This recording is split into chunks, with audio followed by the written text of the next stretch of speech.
Hello, in this video I want to show you how to adjust the RGB preset for your Asus ROG Gladius II Origin.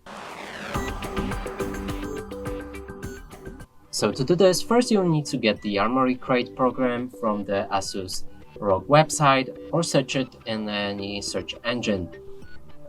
Then click on the devices, select the mice you want to change the RGB for, go to the Lightning, and right here you can enable or disable the RGBs for this mouse.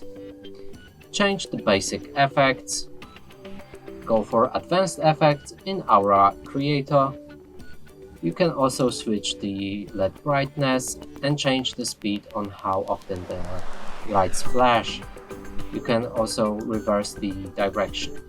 And that's it for this video. Hope you like it. Please consider subscribing to our channel, leave a like and a comment below.